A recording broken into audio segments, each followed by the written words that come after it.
the Paramount era. It'll begin. $120 a year to be a fan. Instead of what? $1,300, $1,200 a year. Wow. 10%. And that's 10%. We get 90% off. And we No, we don't. Bootleg. No, we don't. Yeah, we bootleg No, everything. we pay for everything. We bootleg most of those I never pay-per-views. bootlegged nothing. So I'm happy that I don't have to bootleg them anymore We was because bootlegging? yeah, every single one. I don't care. Dana. So why you late. collected them $26 from me, bro? I'm sitting here thinking it's the pay-per-view I'm paying for. Those. You lucky these ain't Tim's, bro. Boy, come out to play. Ain't no thing. You can catch the fade.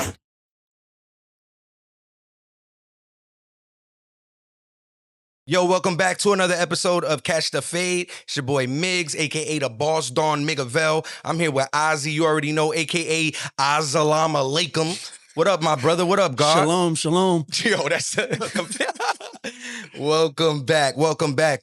We got some what? We got some fights that just passed. Yeah. UFC 323. Yeah, interesting card. Very crazy card, bro. Yeah, didn't go the way I was expecting. I don't think it went the way anybody expected, expected or hoped for, honestly.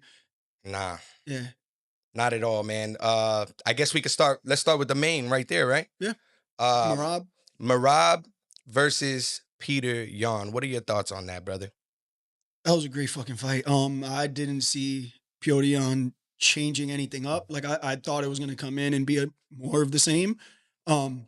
He just had a different game plan and he implemented it. Yeah. They talked about how his hand was possibly injured last fight. In the last fight? Yeah, and then you could clearly see it was a different game plan. He threw the right hand a lot more. Pressured. Never got taken down 2 times. 2 out of 26, right? 26, 28, something like that. No one does that against Merab, including Yan last time, you know? Himself, and last time he got up a lot of times, so that's why Merab had so many takedowns, but he was taking him down versus this time it was 2. Like successful takedowns. And one of them he carried him all the way to the middle of the fucking octagon. Bro. He was on his shoulders longer than he was on the floor. For a lot longer. Yeah, you know, so like he got right up.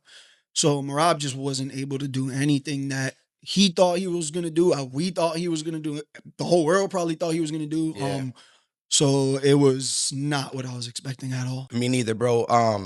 Yan pretty much went in there and killed the level change, like immediately.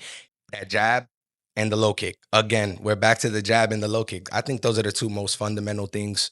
But right now, MMA is having a lot of success with the jab, bro. He threw the jab at the chest, real smart, throwing it at that chest level. So you go to dip in, you go to dip down, you're going to have to deal with that jab. Then the low kick comes, and he was doing a really good job with elbow frames and framing out and impressive way to adapt to what looked like an impossible style for a little bit there, bro. Yeah, and he left Merab looking crazy. Like Merab, like I saw videos of Merab in the ambulance going to the hospital with Aljamain there, and like he was fine, good spirits. He was FaceTime with his mom and all that, but like you sent Merab to the hospital, you know, no one's barely been able to do much damage to Merab for what, a whole year. You know, no one's touched Merab for a whole year. Longer, well, but I'm talking about just in his championship run. The body shots have seemed to be a problem this whole year, though. If we look at it, right, everybody's caught him with something to the body, and he's really visibly his poker face is. That's how I don't know, because he didn't try at all. He was showing that those were really affecting, like screaming. Like full on scream. Ah! Yeah, it was. Yeah, that was crazy. I got a video where you spinning back kicked me in the liver. Yeah. That kind of scream. That kind of scream, but no, his because you can't help it sometimes. Yeah, but you heard his in a crowd of thousands. It was just me and you. Twice. Yeah. Right? Twice he made that same sound. Multiple times. I think there was. Yeah. So everybody's gonna be going at his body. I think Yan showed a blueprint of pressure. He definitely did a really good job circling away from the power side.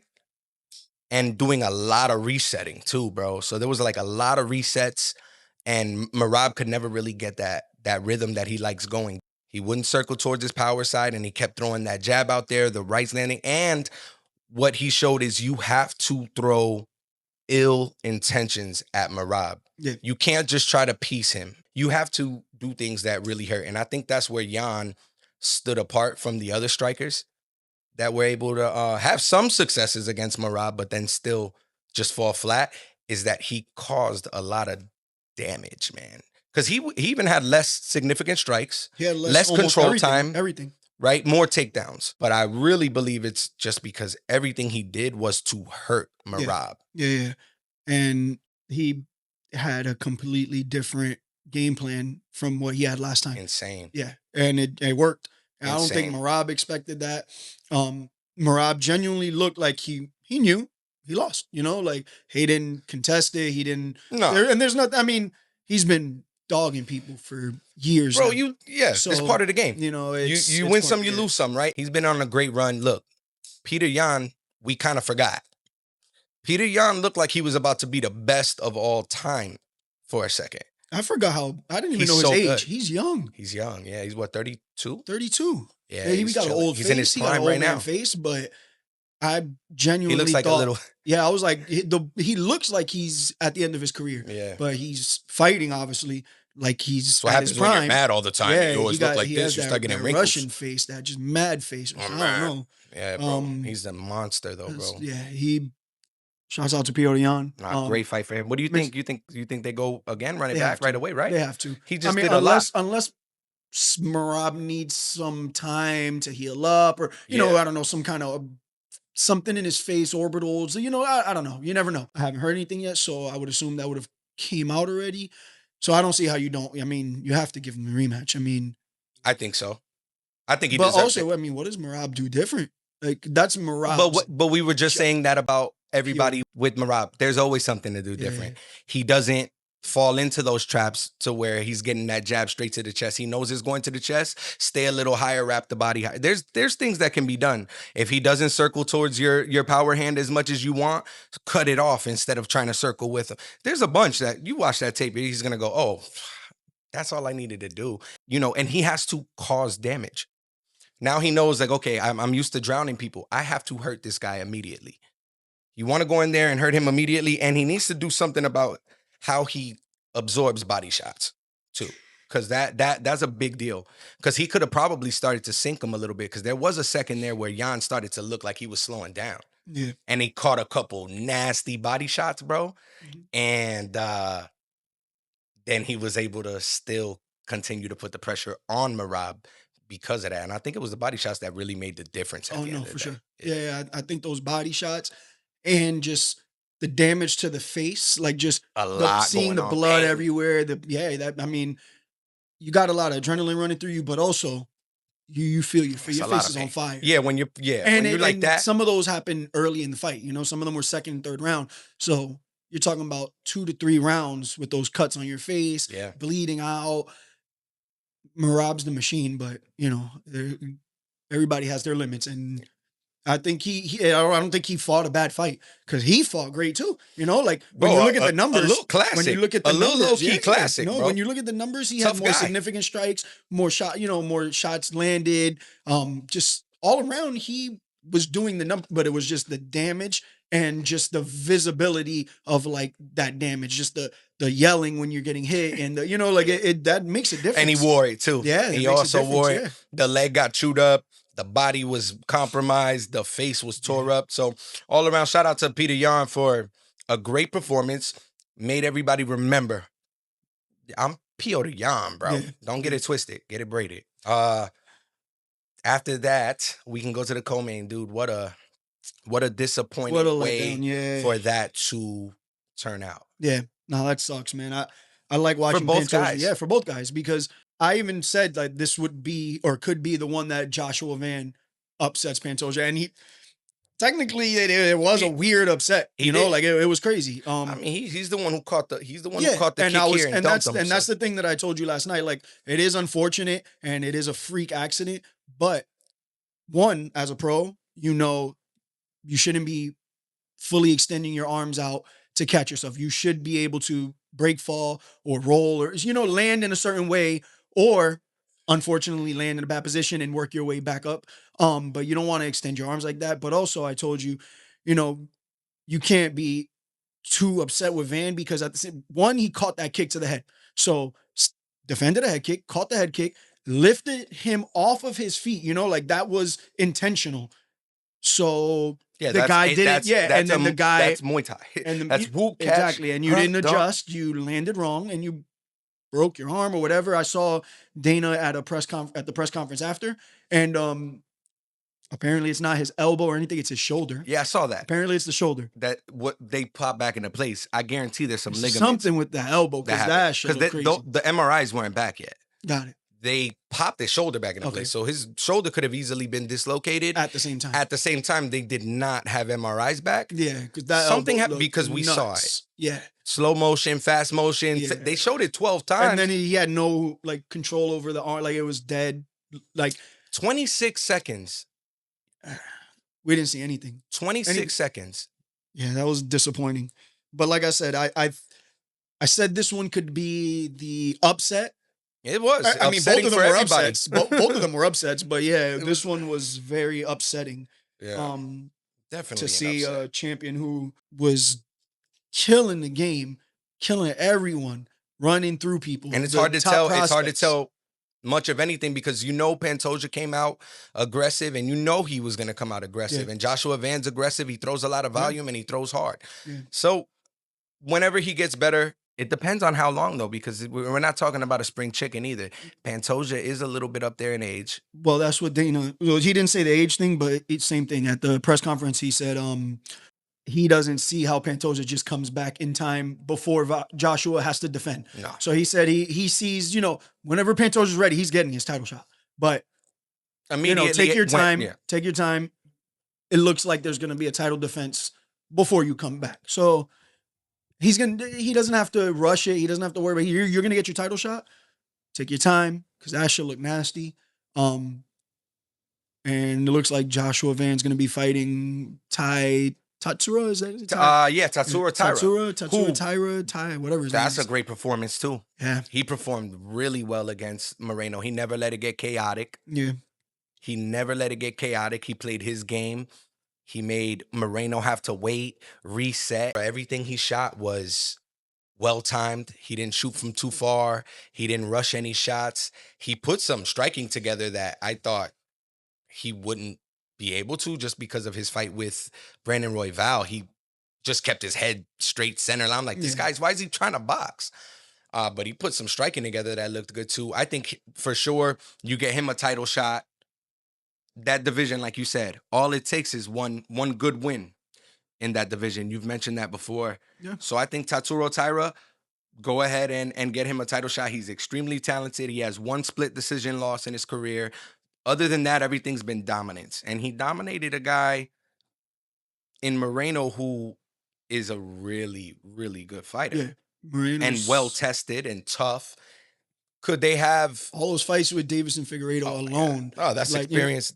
You know what I'm saying? So he didn't beat just anyone. He beat a former champion. Yeah. And who's still great. Who can be champion at any moment in 25.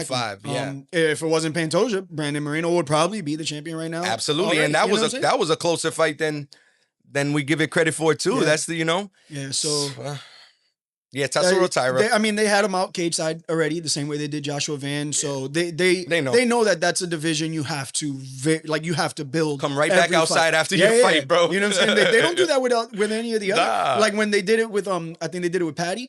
Dana White talked about like who the fuck approved that? Yeah, I didn't approve that shit.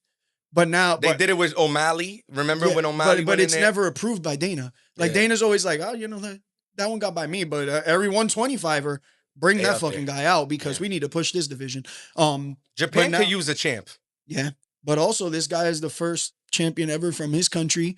Myanmar? What is Myanmar. it? Myanmar, yeah. So first champion from there. Burma. Yeah, so he's putting his country on the map. Still an Asian country. It might not it's be. Right next to Thailand, and they actually are known for a sport called Lethwei. If you guys ever have the chance to watch Lethwei, it's basically Muay Thai, but headbutts are allowed. Violent sport. So that's their shit. Yeah. That's so crazy. He's from a tough warrior country, but yeah, Japan having a champion opens up such a huge market. So I know they want Tatsuro Taira. That's why they brought Kaya Sakura over. Yeah. They're trying to tap into a Japanese market. Well, why can't you just make a fucking Japanese event. Like, why do you need a champion to go to Japan? I don't get it. You don't need Japan's one of the meccas of martial arts. Yeah, they love it. Why the fuck we need a champion to go to Japan? But it just serves that well. Any champion. They're only 25ers. There's a bunch of 35ers and 25ers. So, like, if you can have a 25er that's a champ, it's nice. Yeah, it'd be cool. And they're because they're gonna go crazy for whoever it is. I get it. The timing. If you think about cost effectiveness, it's probably like, oh, but when we have a champ, we're gonna make double. I don't know. I just don't see business wise. I feel like Japan is such a big market for martial arts. Like, I don't think you need a Japanese champion on the card. Like, of course, you're gonna put Japanese fighters. The Yakuza used to make sure there was a Japanese champion pride. You know what I'm saying? So like, they want a Japanese champion to go watch, bro. Like, I guess, I don't know. For me, it's like, you're going to have Japanese fighters on the card. You're going to have Japanese tradition. It's going to be, you know what I'm saying? Like, there's so much that the Japanese they could do a lot with that. Like, you know how F1, when they go to Monaco or whatever, they travel through the whole thing. Bro, they need to do things like that when they go traveling. The UFC's branding and marketing team, while they're growing so much, I guess you go, why spend? But man, you know how much you could do when you go to Paris, or how much you could do when you go to England, and say they go to Japan. It'd be really cool if they treated it like F1 and they went in and got into the culture. Yeah, got a culture involved. Or if they had a card in Thailand where they went to Lumpini and stuff like that, it'd be dope. It's a little bit of a tangent, but for real. But all that to say, Joshua Van versus Tatsuro. Tatsuro Taira. Tatsuro, whatever his name. I sound like Chael Sonnen now. I can't get any name right. Tatsuro Taira. Tatsuro Taira. I'm very happy. Yeah, me laughing. Las Vegas, I'm very happy. Nah, that's cool. He's like an anime. Yeah, that's exactly what he sounds like. He's a cartoon, man. So hopefully that'll be an exciting fight. Honestly, I want to see Joshua Van and Pantoja again. So same. But moving on. So we had Henry Cejudo versus Payton Talbott. Payton Talbott, Frank Ocean's baby daddy. Payton Talbott looked like a world beater. Payton Talbott looked clean, sharp. How accurate is he? Yeah. Very accurate. Footwork is crazy. Switches stances. And I saw a little... What a game plan, too. Yeah, like I saw a little fake full violence, what's next for these fighters, and they try to match up Payton Talbott and Sean O'Malley. I mean, not Sean O'Malley, Chito Vera. I don't want. Yeah, we got to get Chito a win. We got to get Chito back in the W column. Realistically, who does Chito fight right now in that top 10 that because he's a big name and he has a big fan base because of how cool he is. Yeah. So he can't fight anybody too low, but he does need to get a little win, man. I don't know if it'll be against Payton Talbott. It's not against Payton Talbot. Payton Talbot's looking... Right, Payton Talbot can be champion of that division. Yeah. Oh, yeah. Especially now that Petr Yan is up there and he not saying that's an easy fight. No, not at all. Petr Yan could beat everybody in the world. But I just mean, when Merab was reigning, it was just this obvious, you have to deal with this storm of one particular thing that looks unstoppable that we've now seen stopped. But Petr Yan, there's ways. Yeah. You avoid certain things in the boxing, you can avoid a loss. So I like the way Talbot broke Cejudo down, man. He made him have to fight tall. Yeah. He made him have to fight tall the whole time. He's like, nah, come up here. You're not all that level changing. He did the same thing. He stopped all that level changing with, he started Payton Talbot with early. He brought that high guard, real exaggerated. These older wrestler guys, man, they fall for that shit. They say, oh, it's a body shot or I could shoot a takedown. Every time he went, he baited him. He goes for the body shot, there's a straight, or there's a left hook there, or there's a straight down the pipe. If he goes for a shot, there's knees up the middle, and they all landed because he's so accurate. So he baited that out of him real early, and then he made him have to stand up and fight tall.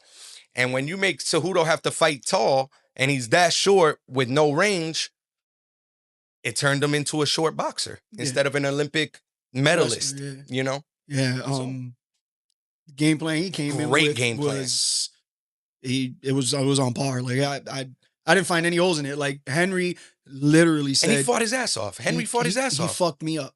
Henry said he kicked my ass. He fucked me up. Like when you got the king of cringe, the person who's gonna run his mouth the most, saying like, bro, he's like, always been respectable. No, he does that little he, king of cringe shit. That shit gets to who it gets to, and yeah, then no, but like he respectful to an extent, but he's not gonna say he got his ass whooped if he didn't, and he was.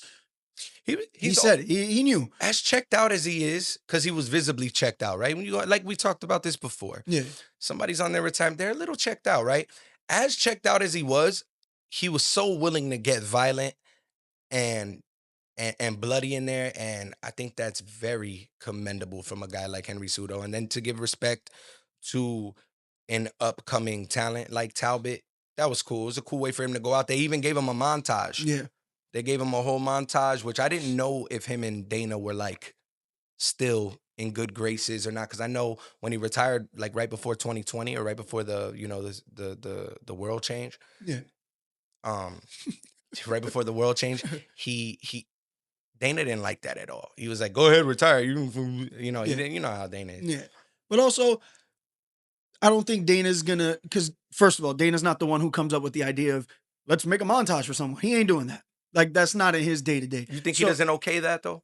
I'm sure he okays it, but I don't think the team is going to come to him and say, some shit, we think we should make a montage for Henry Cejudo. And he's going to be like, no, because he retired once. And no. So then why the fuck did you even let him back in? So facts. I don't see Dana being that petty to be like, nah, don't make him a montage. So it would just look weird to even say no. Yeah, that'd be corny. So now, if the ideas were Dana's, I don't think Dana would have been like, hey, let's make a montage for Henry Cejudo. Mm-hmm. It wouldn't, it wasn't his idea.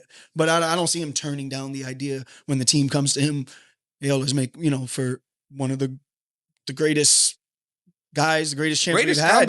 Greatest combat athlete of all time. If you really do the numbers, him, Alex Pereira, and now Kayla Harrison seem to be the most accomplished, right, in combat sports history now. You're talking about Olympic gold medalists. Olympic gold medalists. Yeah. Two division champ before people were doing that in the sport. Yeah, so insane. He was the first one. He's one of those guys, man, and he put beatings on names. On his Demetrius resume, Johnson. He beat DJ and Dominic Cruz. He made Dominic Cruz when Dominic Cruz was the man. He made Dominic Cruz look human. See, both of them. He beat the hell out of a very, very compromised TJ Dillashaw, but he put him in the dirt. It shouldn't have been at 25. But yeah, good for Cejudo. Happy retirement to him. Yeah. Talbott has a very bright future. He's a lot better than I think he gets credit for because of that weird loss. Maybe he was coming off a lot of pressure with the new Frank Ocean star. Frank Ocean's one of the biggest stars in the country. No. And this is not even me being funny, but that's a lot of now you're friends with this really high profile guy who is a huge star. Yeah. He's Frank Ocean is a mysterious star though, but he's huge. He's the biggest name on the bill any show he does. You could put him next to The Weeknd. As Frank Ocean's the bigger name. I guarantee they're gonna put his name bigger. He's bigger than anyone. He'll headline over Drake. I think that's what I'm saying. Yeah, they were mad when Tyler the Creator brought Drake out. Yeah. Everybody's like, we thought it was Frank Ocean, and then Drake's like, you want me to leave? I'll leave. You know what I'm saying? It's Drake. That's crazy. So that's a lot of pressure. Whether it be this, what kind of relationship they have or not is a thing. It doesn't even matter. It's still pressure. Yeah. And most likely, bro, they're just friends. Most likely. Yeah. Maybe not. But who cares? That's still a lot of pressure. That could have been weighing heavy on him. But then the fight after that he just won before Cejudo, he showed adaptation. That is the number one thing to me in life, in fighting, in relationship, in anything, is how can you adapt? Yeah. How can you get better after a loss? He showed that he could turn everything around. He took down Cejudo in this fight. Yeah. And he said, he was hype, right? I mean, I would be too. I just took Cejudo, down, bro, it's Henry fucking Cejudo. Yeah. I just took down an Olympic gold medalist. Even in that picture, you can kind of see Henry is smiling. He's even what? This fucking kid, he's on top of me. It's crazy. He should have stayed retired, man. He got carried across the cage by Merab. Now you got Payton Talbott taking you down, throwing the tongue out. He looked like Scream. Remember Scream? No, Scary Movie. Yeah, he was hype, yo. But good for him. I'd like to see him versus somebody like a Cheeto. I personally like Cheeto too much myself. Yeah. To put him against them because I want Cheeto to get a win. Yeah. We can't just go 5, 6 in a row losing. It's just going to get weird. Yeah, if I wasn't a Cheeto fan, that'd be a cool ass fight to see because of the styles. You know, Cheeto's never gonna. You ain't gonna put Cheeto out. So Payton is just gonna be piecing Cheeto up or Cheeto back and forth because I'm not taking anything away from Cheeto. I don't think Payton's gonna go in there. If he didn't put Henry away, I don't think he can put Cheeto. He ain't putting Cheeto away. That's what I'm saying. Yeah. Win or lose, because I'm not saying Cheeto can't win that fight. Cheeto can beat him. Beat Payton Talbott. I just think right now, Payton Talbott is looking like he'll beat Cheeto, and I don't want to see Cheeto lose like that. Yeah. I want to see Cheeto get back in that win column. As everyone knows, that's my favorite fighter. So he's your favorite fighter? He's my favorite fighter. He's my favorite fighter. And just it's definitely not going to... It's everything. It's personality, fight style, aura, the dog in him that, you know what I'm saying? Aura. Like, it's just it's everything. It's who he fucking hangs out with, the shit that he's into, or into similar shit. So I just like him overall. I get it. So I don't want to see that, but that would be a perfect matchup for Talbot to get into the rankings. Does that put him in rank? What was Henry Cejudo ranked? Yes, he's going to be in the top 10 now. I think Cejudo was number 9. Yeah. So he's going to be in the top 10. They're going to give him somebody who's number 6, number 5, because they're gonna boost him up there, and they're going to want him versus Sean O'Malley for the belt at some point. Yeah. Is an ideal thing for the UFC. Very possible Petr Yan can lose to Sean O'Malley. Oh, yeah. It's a good matchup for Sean O'Malley. Yeah. In 5 rounds especially, because he started to get on late in that 3rd round. And if Sean O'Malley wins his next fight, you know, that puts him right back into title contention. Song Yadong, that's coming up. They're not going to pass up having, because of the rematch, you have to have Merab. Yes. But Yan was talking, I don't know, I had to fight 3 times to get my title shot back again. And it was like, yeah, but you're not Merab, and you didn't really do what Merab did. You are supposed to be what Merab ended up being, but you didn't do the things that Merab did to be that. So it's a little different. You know, he almost tied Anderson Silva's record, Merab. So it's a little different. So I think immediate rematch, but... Yeah, but then that sucks, because then if he gets his belt back, now we're right back to the same situation of, fuck, now who else is going to get the belt? Then who else fights him? Yeah. But no, he's beatable now. There's a blueprint now. Definitely, but not everybody is Petr Yan. Yeah, you got to be a hurtful person. You know, like, not everybody is Petr Yan. I don't see... Shit, Song Yadong's a good matchup for him if he beats O'Malley, because he wants to cause damage. He wants to hurt you. He's throwing everything with ill intent, and it's going to take that. And I think Sean and Corey, they want to touch you up to let you come to something that puts them out if it presents itself. Has Cheeto ever fought Merab? Did Cheeto fight Merab? If he did, it was one of those 14 wins in a row. Yeah, because I don't think so. But I don't think so. I don't think so. He fought Aldo and because lost. Cheeto likes to do damage. Cheeto is ill intent. Cheeto wants to hurt you, but he doesn't throw enough. But if it got to the end of the fight, I could see. It wouldn't be a 5-round anymore. 10 seconds are left. Cheeto is not one of Cheeto, man. One of my favorite fighters too. You know that. Yeah. We share a lot of that same opinions. But he does really wait till the last 30 seconds. And it's like, bro, if you would have did that every last 30 seconds, it's like when he beat our boy, man, my boy Rob Font, man. That's, Catch the Fade family right there. Yeah. We love him. Shout out Rob Font. But he won that fight, not off volume. He just did damaging things at the end of every round. Rob was piecing him. Yeah. And then he would just hurt Rob badly at the end of every round. And if he would have done that with an O'Malley or something like that, it would be different. But yeah, don't give him Talbot. Talbot looks like he's beating whoever the hell he fights let's next. Not do that. Because he could wrestle. He's so accurate. He throws volume. He switches stances. He adapts to whatever's going on. He's really good. He's really good. Then we have some weird shit. Jan Blachowicz versus Bogdan Guskov, the Hitman. I already forgot what happened in that. What's the weird shit that happened? Oh, yeah, you're right. There was majority draw. When I saw did I send you the numbers, right? Or did we see the numbers? Yeah, so no, we did see the numbers. Yeah, or you might have even sent it to me. I don't remember. It was in the group chat. But either way, the numbers were very close. Yeah, no, and there was a 10-8 round, clearly, and there were 2 10-9 rounds. So I mean, tie. Like in the moment, I was like, oh man, that kind of sucks. I don't want to see no fucking tie. But then when you see the numbers, like, well, what? If you would have gave it to anyone, technically the other person got robbed. Very similar fighters too. Yeah. Very similar fighters. What a cool matchup. So it was a very draw even match. Yeah, honestly. So it's like I said, if you gave it to any one of them, the other guy technically got robbed because they both did the same thing. You know, they had the same output. 10-8 round was clear in the second, and 10-9, 10-9 for the first and the third for Yan is how I scored it. Same thing, yeah. And I can't complain. But weird.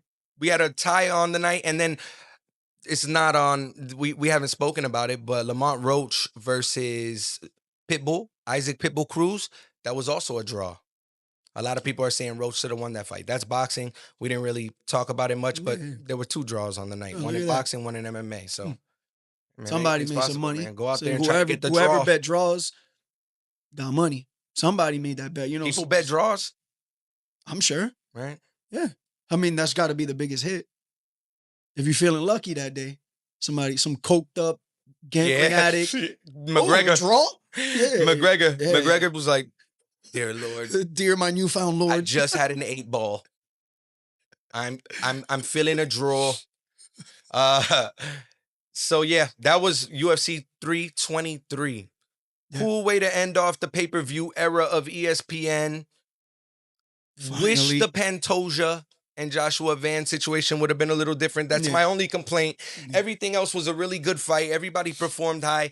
As far as the prelims, I got here a little late. I was working. I didn't see much. I watched a couple of them, but I know really Macy Barber's back in the win section. Yes. She was just out for 21 months. Good for her. I like how she fights. She's tough, man. Yeah, it was a good fight. She's tough. Elbows on the ground. She almost got knocked out from a floor. Right? Yeah, she got kicked in the chin from an up kick. But yeah, great performance, you know. Great way to come back.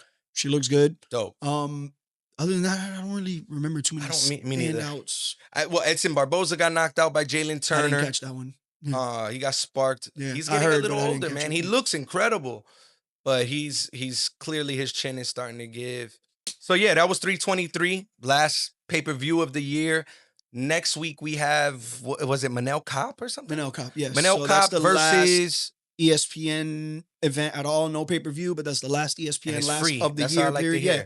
Manel Kape and Brandon Royval. Ooh, already Royval's back in there after taking 256 punches to the face from Joshua Van. But Van took almost as many punches, you know. Yeah, he was back already for a title fight. So Royval got an extra week to recover than Van did, technically. Manel Kape's a bad boy, too. Yeah, that's going to be a good one. That's a good way to I like Manel Kape. That's a good way I don't to like his personality, for free. But yeah, he's but I like his fighting weird. style, though. He's dope. Yeah, I like watching him fight. So who you got in there? I'm going to go Brandon Royval. I think coming off that loss, I think the length, the jab, I agree. That southpaw jab that he has is very effective. He's good at keeping you at a range. Joshua Van was just too fucking game for him. He was walking through them. He was getting hit with them, but still pressuring forward and throwing shots. Not everybody's going to do that. Mm-hmm. So I think he's really going to be able to work that jab. Manel Kape has good head movement, but I think he's going to be able to find that jab. And sometimes you start to time that head movement. Yeah. And it ends up bad for you. Yeah. Especially with a kick. Royval can throw really good fast kicks too. Yeah, so I'm going to go Brandon on that one. Same. Yeah. Yeah, that's a good way to end the year. I think he's more business. Manel Kape is fun to watch, but he's also having so much fun sometimes that I think he gets lost in the fun. Yeah, he be walking there. Yeah. He be doing some weird which is dope. I love that. I personally love that. It's cool and crazy, but I feel like it leaves him open for a lot of shots. And when Royval's like, I'm business. He's he's of the championship cloth, man. He's picky with his shots. He's not throwing unnecessary shots. So yeah, he'll take it to the ground or he'll box. I think he can catch. Yeah, for sure. Manel Kape. So yeah, into 2026 after that, that'll be the Paramount era. It'll begin. $120 a year to be a fan. Instead of what? $1,300, $1,200 a year. Wow. 10%. And that's 10%. We get 90% off. And we No, we don't. Bootleg. No, we don't. Yeah, we bootleg everything. We pay for everything. We bootleg most of those pay-per-views. So I'm happy that I don't have to bootleg them anymore because we was bootlegging? Yeah, every single one. I don't care. Dana. So why you collected them $26 from me, bro? I'm sitting here thinking it's the pay-per-view I'm paying for. Those you're talking about the ones that the stream wasn't working. Nah, those are paid for. Oh, no, but you're telling me 90%, I said, well, damn, I gave $26 a few times. I said, if those were know the difference between the stream. What we was watching last night. That was a stream. But that shit went fly last night, right? Yeah, we were straight. For the last one? Yeah. No pauses. Yeah, no. Because we be getting some issues. So $130 is something that what's that? $10? What is it? $10 like $10 a month? A month, yeah. For Paramount, and you don't just get UFC. You get a whole bunch of cool shows. You get so I can be an actual supporting fan, contributing fan to the UFC. Get these. Apparently, I heard the press conference. Dana said that most likely by the first Paramount card, bonuses are being upped. Yeah. And I think he said probably there's quite still a way that they implement the pay-per-view points to the system, champs. Into it. It's by numbers and views, right? Yeah. So there's still a way, and that the way they made it sound is, hey, with the deal that they signed, leave some extra money to give to some fight. So let's get these guys. Let's get these guys some paper. And plus now they're gonna have an extra $10 a month from us. Exactly. That's $20 right there every month. But yeah, so for the end of the year, just going off on tangents. Yeah, tangents. So for the end of the year, we put together a little list of kind of what we think about the year and what we think about how next year might end up, right? Yeah. Everybody got their list. So you want me to answer the questions that we have there first? I can answer first. Yeah, you can go first. So read them for me. We got, first off, most underrated fighter going into 2026. So whoever was your most underrated fighter in 2025. Leading into 2026. Wow, that's hard for me. It's going to sound okay. Because I had like a compiled list of a few guys. But I'm going to go ahead with the first one I put down on paper. And it might sound wild because this person was a champion. This person is 36, 37 years old.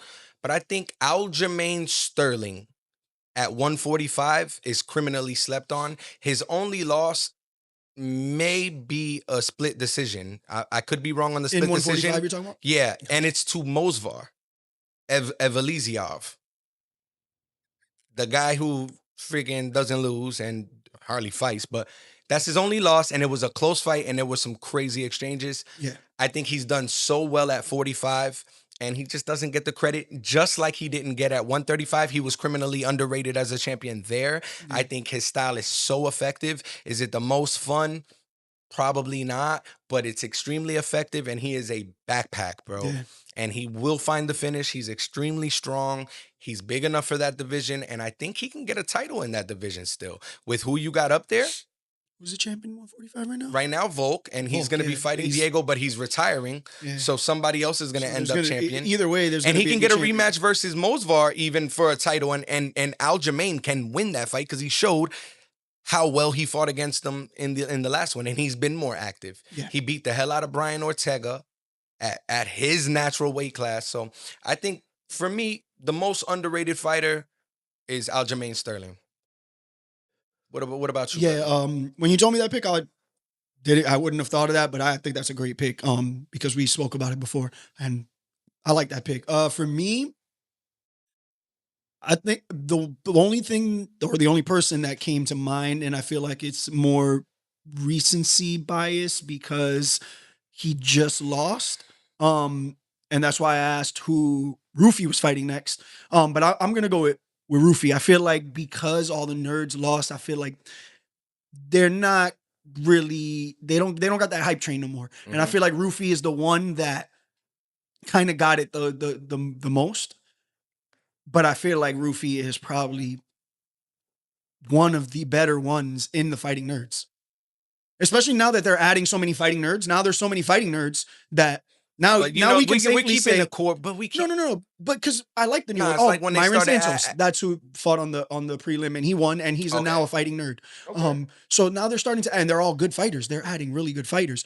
So I feel okay saying he's in the top now because I'm not only putting him over like Prates, who I love, and but I think Rufi is probably top 2 in the fighting nerds.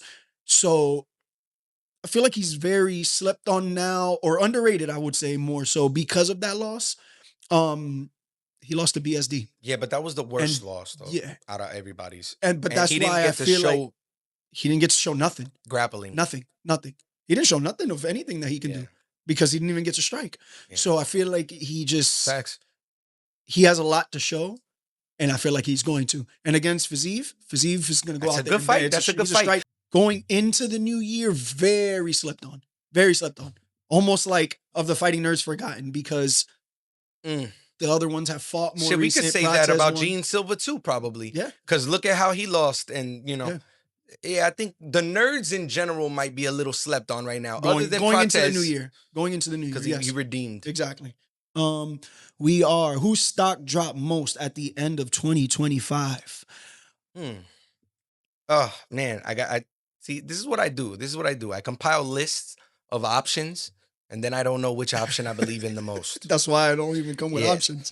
Whoever. By the time we get to this segment, I feel that's the one. Yeah. Unfortunately, I'm gonna have to say Tom Aspinall, and it's not because his stock dropped to me, but right now I think the most damage that has been done to somebody's reputation is his, because he got eye poked by a guy who eye pokes people in every fight.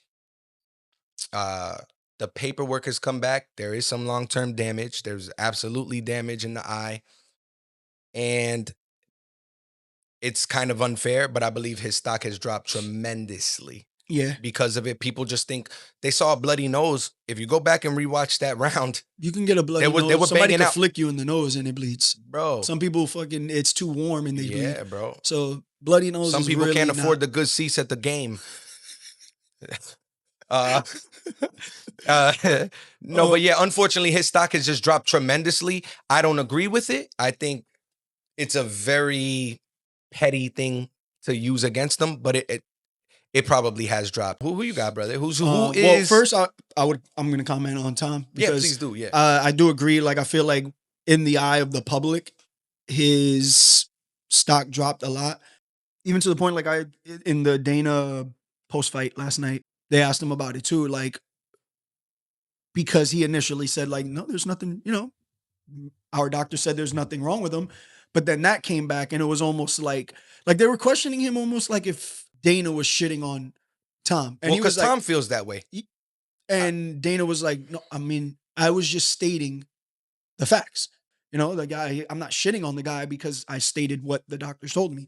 So I definitely think in the eyes of a lot of people, they don't even know if they believe him. They don't know what to believe. They don't know if he went back to England and got a doctor that, There's a couple of videos where he's like... Yeah, so it is very questionable, and it's unfortunate because that round wasn't even a wash. Yeah, like he was banging out with a striker. He was landing shit too. He was like they were banging out is all that was happening. And he has no record or no history of quitting or like he fights. Obviously, we've never seen him go that far into fights because he's always he had a bloody nose. Quick. So yeah, I definitely agree. His stock dropped for me tremendously. I don't think so much with the people, but with the UFC, and I say this because of that Dana post-fight interview, I'm going to go with Arman. I think Arman's stock dropped a lot. And it had to have. Yeah. Or he would be getting they asked Dana about it, and he said something along the lines of Arman knows what he has to do to get back. He has to win his way back to the title. He had a title shot, and the way it got handled is not the way you handle things. Arman understands he has to earn his title shot back. So in the eyes of the UFC, he did something. He didn't earn his back. He probably was just way off weight, bro. Whatever happened, had to be. UFC didn't fuck with it. You know what I'm saying? So he's on punishment. So I think he lost the most stock with the UFC because he's still winning in great fashion. He's gaining fans right now. Everything you want in a champion, he has. Even coming from a guy who I don't like him. I don't like him as a fighter. Like not as a fighter. Sorry, as a just. I was like, whoa. As a just person who fights. I just don't fuck with his personality. It's just not. I'm not a fan of him. But man, what the fuck does he got to do to get a title shot now? Sure, he pulled out of a fight. So it's like, what did he really pull out for? is the question, because some have it's not a back issue. Come on, how long are you gonna punish somebody? I have. I don't want to say what injury. I don't want to disclose that on publicly. But I've had issues with that, and it is minor issues from me. Debilitating. Yeah. I've been in the hospital for 4 or 5 days at a time over it. So it can be a problem. So it's not that. It can't be at this point, because you would understand that, right? At some point, it's like, dude, he couldn't. He's back already. He fought.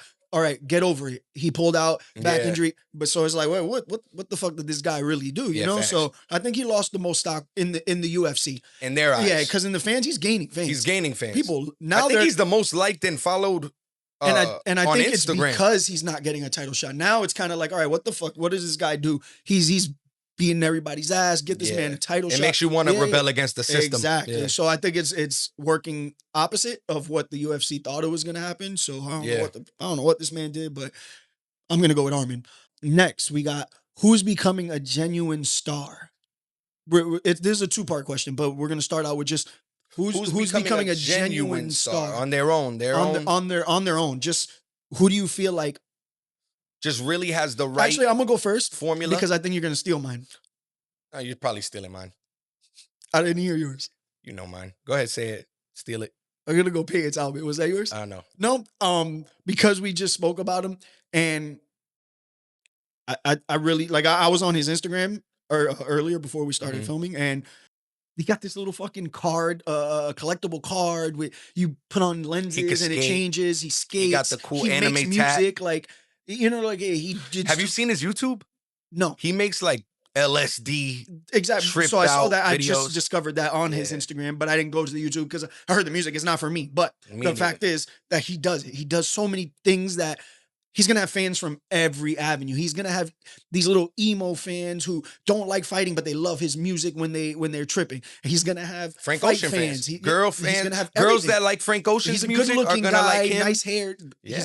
So he went on a dating show with Full Violence and all them, and it was like a cool little dating. They did it like a little dating show, and it was mad shorties. Yeah. It was like 15 shorties, him and his 2 homeboys, and then they did it like, I don't know, what are those dating shows? They did like a dating show, and he ended up picking one. He ended up picking this little Asian shorty, and she was super rude, and he liked it. And it was cool because she was mad rude. And he was like, nah, he kicked her off because she was rude, brought her back, and was like, actually, I want you back. I kind of like that rude shit. He a masochist. Yeah. Got so, it. But like, he's cool. Sorry, So like, I feel like that's a genuine star. Like he UFC's not pushing it. It's there already, and now all you got to do is kind of nurture it and just let him be cool, let him do his thing, whatever he wants to do. If he wants to be a weirdo, let him do it. Like he even I seen him, he had an interview with Nina Drama, and he's talking about how on one of his walkouts the bass wasn't right for that arena, so he didn't feel as hype. So the next walkout, he mastered or mixed whatever. He mixed the bass? You're obviously music mix or master, whichever one it is, but he did it so that the bass could sound right in that arena for him, so that when he walked out at the right moment, it hits his walkout. Yeah. So it's like those kind of things is like, bro, come on. That's the kind of thing that makes me a fan of Cheeto, something like a Cheeto where he's like idiosyncrasies, little shit that is like, that's the kind of shit that I would do. Facts. Walking out like, nah, I'm not. I want this part of the song. Facts. This is the song I want to walk out to, but I don't want that part. I want this shit like that. So that's an easy one for me. And I thought you were gonna go there, so I wanted to say it before you did. So mine's a lot more basic than that. But I believe Carlos Prates has only had to show up and be himself. Who thinks smoking cigarettes and drinking alcohol and knocking people's heads off is the key? But it's so genuine to him that people really love it. So yeah, a little bit of a basic answer.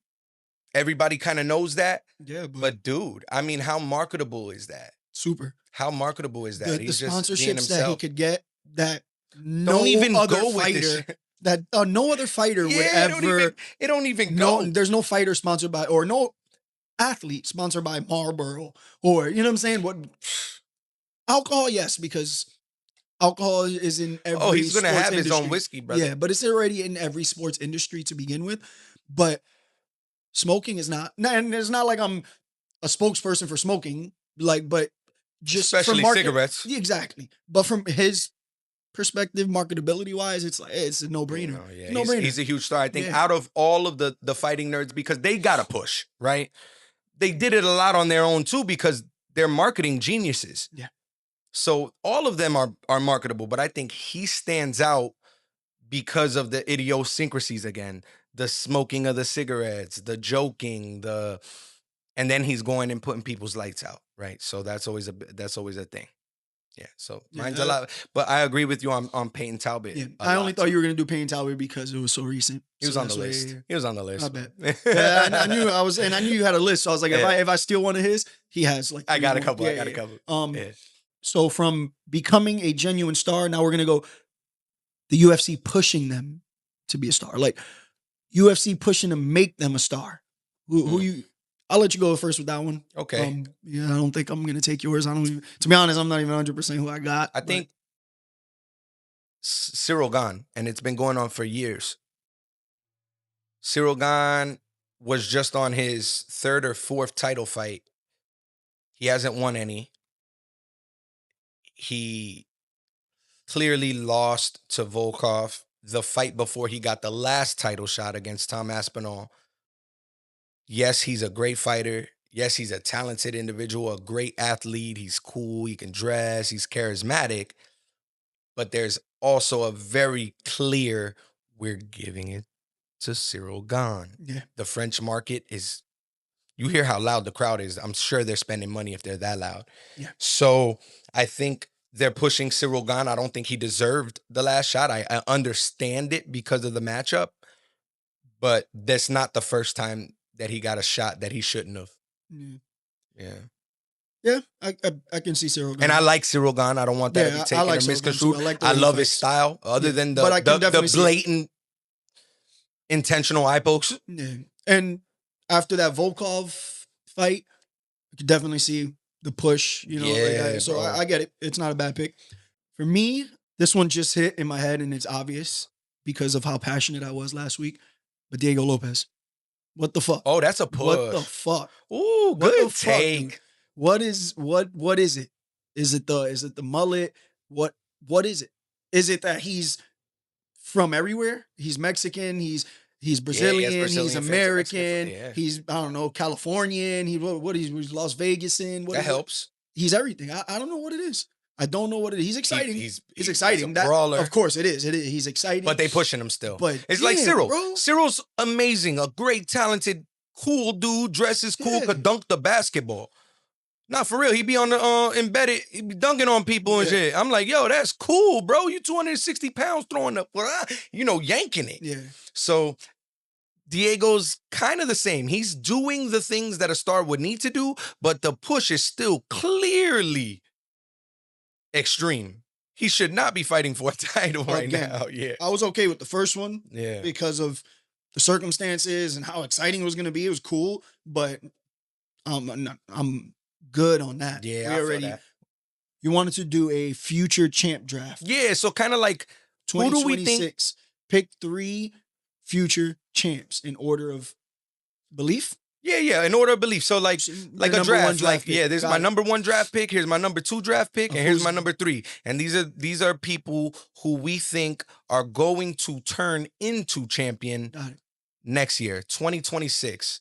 So with my number 1 pick, you want me to go first? You want to help me? Yo, Lucas. Yo, come through, bro. Now you got to come now. Yo, say what up. Yeah, look at who it is. It's not going to stay long. It's the boy Luke. Say what up, Luke. Bro. Guys, this is Lucas. Saying? Luke, look right there. Come on. Luke. That's Cool Hand Luke, man. He's not going to want to stay up here long. That's Cool Hand Luke right there. That's Luca Brasi, man. Say hi to the camera, Lukey. All right, bro. Go ahead. You can go. I know you can bounce, bro.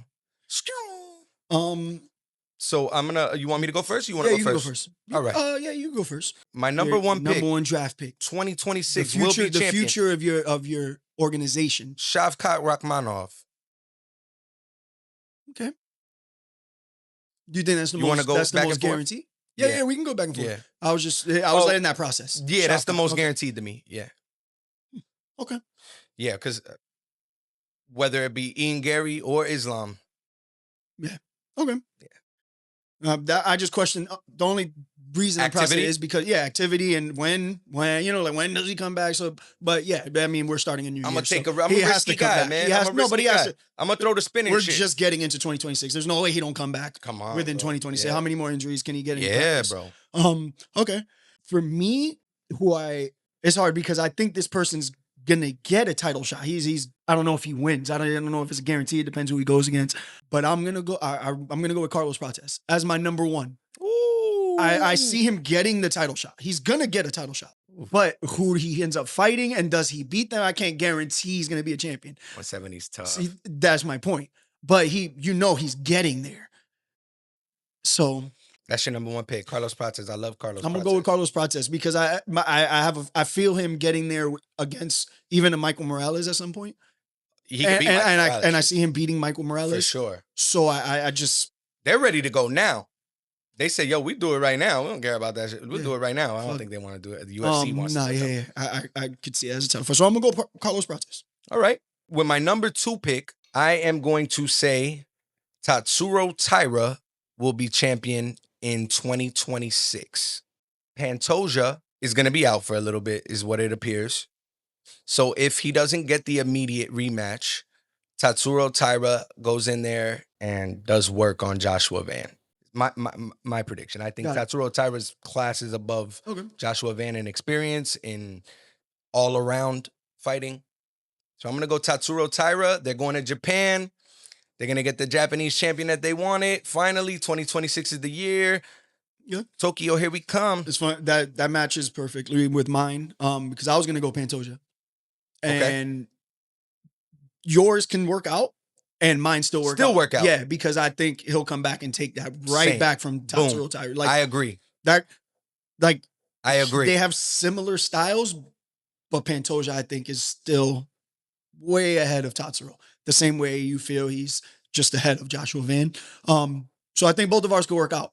And I feel like that is actually a perfect I agree with both. timeline, So that fits right into my number 2, because I'm going to go Alexandre Pantoja coming back off of that injury. It looks nasty, but that guy is an animal. He wants that fight back. And I see him taking it back and then saying, now bring Joshua Van back. Yeah. Bring that man back. Yeah. Whether he's in title contention or not. No, he's going to want to murk. Bring that fucking kid back. He's going to want to murk, bro. Yeah. So I'm going to go Alexandre Pantoja. I like that pick. And I think both can work out. Yeah. So with my last and final pick, this is going to be a funny one. I know. It's going to feed yours. Amanda. I knew you were going to. Nunes. You were going to Amanda Nunes. Will be champion again. The Lioness is coming to take back the strap. It's my number. Enough said. Got it. I don't have to say much. She's already done everything. Yeah. Well, mine is not going to. It can't be someone who's already a champ, right? No. Yeah. So I can't feed yours. Yeah, it can't feed mine. So because unless I'm going to say, well, Kayla's going to get it back. Yeah. But no, that would be corny because what are we doing here? So I don't know. I'm just going to have to come up with something. But man, this one's hard. But I'm going to have to go a division that is completely out of the ordinary for me. And I'm going to go with somebody who might not even be looking like a champion right now, but I think we can get off an early 2 wins, and I'm just going to go for a stretch here. And this one's probably going to be the craziest, and that's why it's number 3. I want my boy Khalil Roundtree to be a champion. Oh, that'd be great. I want Khalil, the realm of possibilities there. Because he got the first one when it was a stretch. Now he's not a stretch. He competed with the champ in Alex. He competed with he was beating Yuri's ass. Do you know what I'm saying? So if I could see Yuri being there again at this, so any of those could line him back up. If Alex leaves, you need a vacated. I think the vacated belt could be Yuri versus Khalil too. You know what I'm saying? So yeah, that's a good pick. I would love that. I would love to see Khalil again or Yuri in there. Yeah, or Yuri. Yeah, I like Yuri as well. So I'm going with Khalil Roundtree. I see him being a champ this year. And then last but not least, we have, if you can pick one rule to change in the UFC, what's that rule and why? Mine would be the 10-9 must score system. It was adopted from boxing. It doesn't tell the full story. There's a lot of issues with the judges. I think we go to how Pride used to score their fights, and it was off the totality of a fight, not a round by a round. And a lot of ways they would do that was based off of damage, which is still one of the criterias, but who had bigger moments, who's trying to finish the fight in totality, not by the round, and big moments.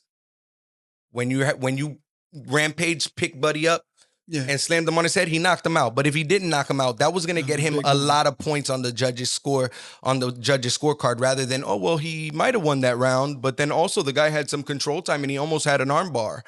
No, bro, you get slammed, you get punched, you get knocked down, those things count. Also, they used to give yellow cards and you would be fined for stalling. I don't know why we haven't adopted that in our system, but that would be mine. I would change that immediately. Let's go. We're not doing this scoring system anymore. Let's have a big meeting. Everybody get it? Good. All right, Sal D'Amato, you're fired. Get the fuck out of here. Yo, Sal D'Amato, you're peaced out, brother. Eat shit. Fucking Sal D'Amato sucks. For me, I'm gonna go with weight cutting. Weight cutting is. I'm not gonna say I know the answer because I don't. I don't know the answer. Hydration. So I don't know the answer. I'm sure there's a lot of. If you do this happens, this, that. One does. I don't have the answer, but we gotta do something with weight cutting because so many fights get canceled for it. So many fights you can see in the ring, the guys are just not themselves because of it. It's the most dangerous aspect of the fight. You're talking about asking someone to bring themselves to the brink of death. 24 hours before they're supposed to go out there and try to knock each other's heads off. Stupid.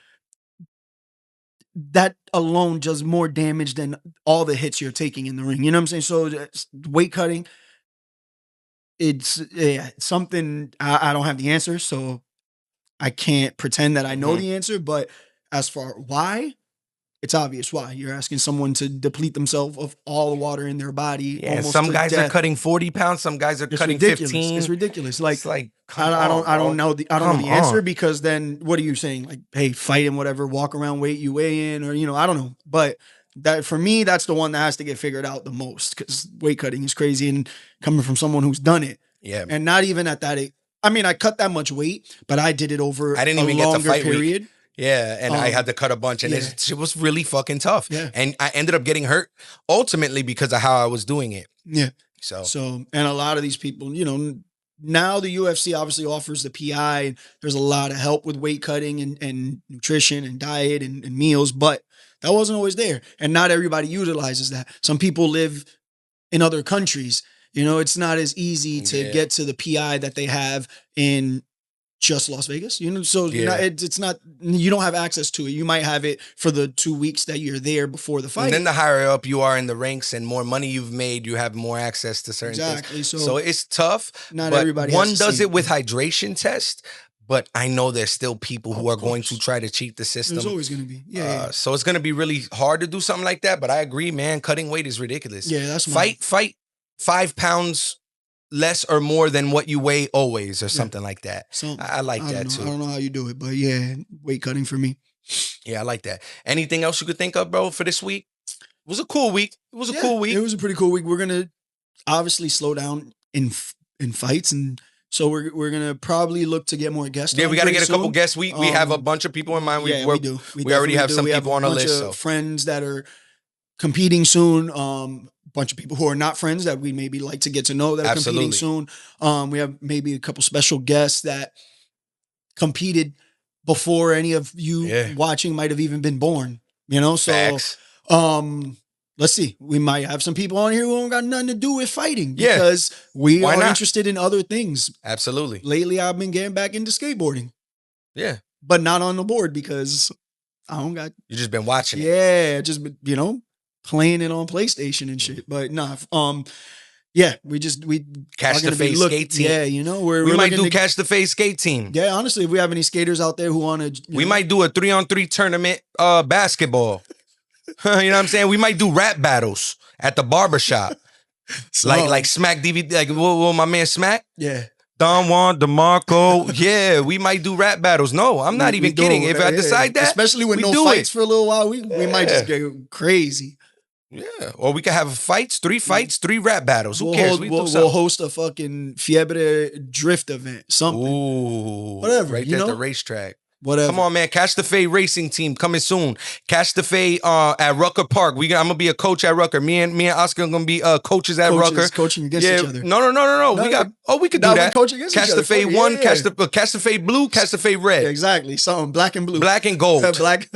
One black, one gold. Know what I mean, black and gold. A team black, team gold, and then we're gonna have all that, bro.